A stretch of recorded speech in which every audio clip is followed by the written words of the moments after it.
상관격의 직업 특징에 관해서 설명드리겠습니다.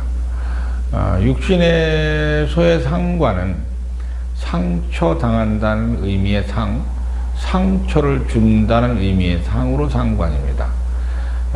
관자는 무엇을 말하냐면 공적인 직무, 업무 등을 통해서 상처를 주면은 대체적으로 악의 무리를 소탕하는 의미에 들어가 있고요.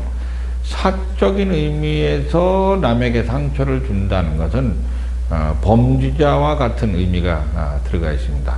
그러므로 상관은 정인으로 이제 폐인을 이루면 공적인 의미를 수행하는 것이고, 정인이 없으면 사적인 임무를 수행하는 것으로 평가를 하고 있습니다.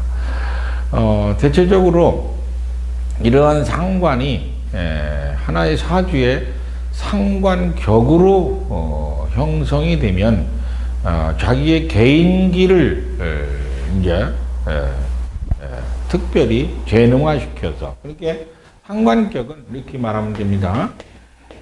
개인기를 특기화시켜서, 개인기를 특기화시켜서 이거를 정인이라고 하는 것을 만나면 이 개인기 특기화가 공적으로 가며 공적으로 쓰이는 겁니다. 그렇지 않고 정인을 안 만나고 만약에 겁재를 만나면 이 특기가 사적으로 간다, 이렇게 생각해 주시면 됩니다. 처음에 생각할 때 상관계의 직업 특징 다시 한번 설명하면, 상관은 개인기를 가지고 특기화 시켜서 그거를 정인을 만나면 공적 임무를 수행하고 겁재를 만나면 사적 임무를 수행한다, 이렇게 생각해 주시면 됩니다. 상관격의 직업 특징을 보면 첫 번째, 그러니까 정인에 의해서 상관폐인이 됐다, 이렇게 되면 특기를 이제 나라에 가서 인정받은 겁니다. 그래서 국가 자격증을 따거나 허가를 받아오거나 등록을 하는 사람입니다. 등록이니까 특허도 되고 막 그러잖아요. 이러한 면을 갖추고 있는 게 상관폐인입니다.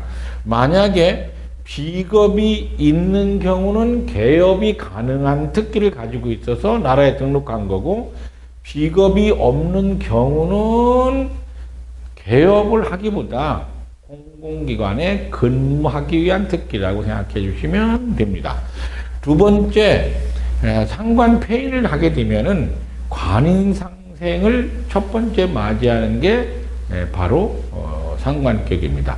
그러면 상관격이 관인상생이 된다. 언뜻 보기에 정인격하고 정관격 그리고 걸록격이 관인상생 되는 것 같지만, 상관격도 상관폐인을 만나면 관인상생이 됩니다.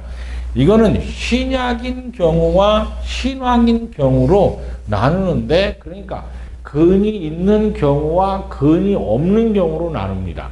근이 없는 경우는 공공기관에 근무를 하는데 개인적 특기를 우선하는 별정직 직종에 근무할 가능성이 대단히 높습니다. 그렇죠?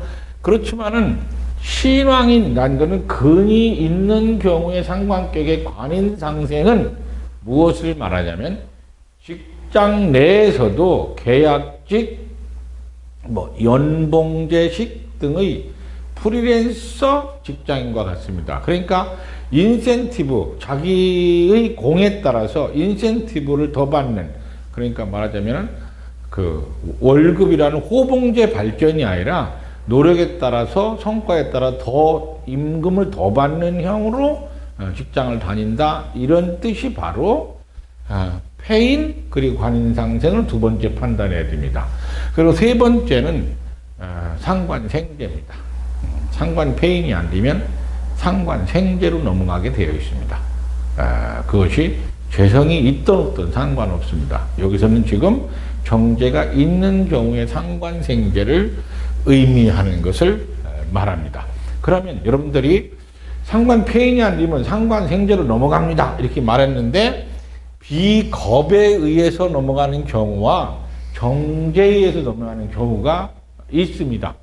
그거는 무엇이냐면 정제에 의해서 상관폐인이 넘어간다는 것은 자기의 특기화된 직종을 가지고 자기 스스로 그 직종을 사업화시킨 걸 말하거든요. 그렇지만은 겁제에 의해서 상관생제로 다시 넘어가는 그런 스타일은 뭐냐면 사회적 틈새를 사용해서 이권 개입형으로 넘어가니 약간의 중재, 중개, 에이전시 등의 역할을 한다고 생각해 주시면 됩니다.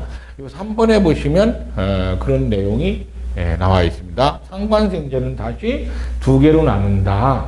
재성이 있는 상관생제는 자기의 특기를 자기 스스로 사업화시킨 거지만 겁제가 있는 상관생제는 남의 이권을 개입을 하는 걸로 되어 있다. 이렇게 생각해 주시면 됩니다. 네 번째, 상관은 합사를 합니다.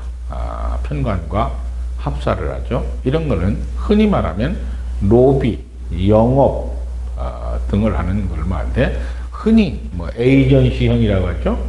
중간업자, 뭐 거간, 옛날에 역관 그러죠. 역관, 교역한다는 뜻입니다. 이러한 업자형으로 직업이 드러납니다.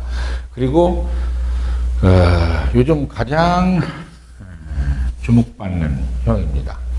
상관생제 3번을 하고 재극인이라는, 원래는 정인을 극하면 안 되잖아요. 상관격이 재극인을 한다. 상관생제 재극인을 한다는 것은, 그러면 상관생제 3번형이 뭐였냐면은 자기 스스로 자기 특기를 가지고 사업화 만들었다 했잖아요.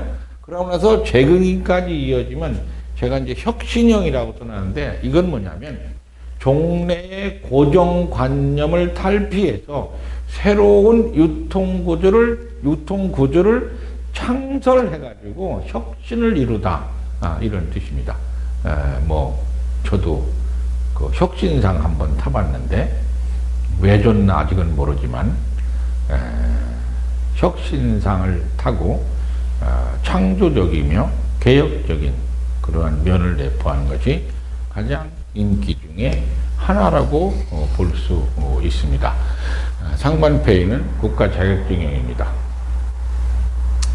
천간에 비겁이 있으면 개업형 자격증입니다. 천간에 비겁이 없으면 직장형 자격증입니다. 상관폐인을 하면 정관에 의해서 관상생이 되는데, 신약을 하면 별정직 같은 곳에 직장에 근무를 하지만, 만약에 근황을 하게 되면 이거는 프리랜서형 직장이라 이런 뜻으로 생각하시면 됩니다. 상관폐인이 안 되면 3번 상관생제로 넘어가는데, 정제에 의해서 상관생제로 넘어가는 것과 겁제에 의해서 넘어가는 걸로 둘로 나눈다는 뜻입니다. 겁제에 의해서 상관생제로 넘어가는 것은 이권 개입형입니다. 정제에 의해서 넘어가는 것은 자기 특기 활용형에 들어가는 겁니다. 다시 네 번째, 상관 합살로 되어 있는 것은 역관과 같다, 중개무역과 같다, 이런 뜻입니다. 다섯 번째, 상관 생제하고 재극이 나면 고정관념을 탈피한 혁신형이다. 이렇게 생각해 주시면 됩니다. 상관격은 현대사회에 가장 주목받는 격입니다. 옛날에는 항명, 반항, 싸가지 없는 격 이렇게 말했지만, 지금은 그들의 특기가 중용되고 있습니다. 도시형 상관격은 대체적으로 상관생제 재극인이라는 5번형이 혁신으로 떼부자가 되거나 이런 경우를 많이 보게 됩니다.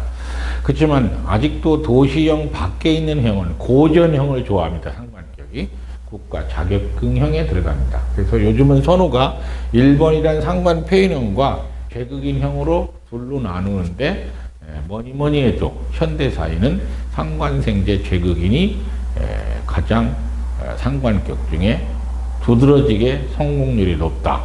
이렇게 판단할 수 있습니다.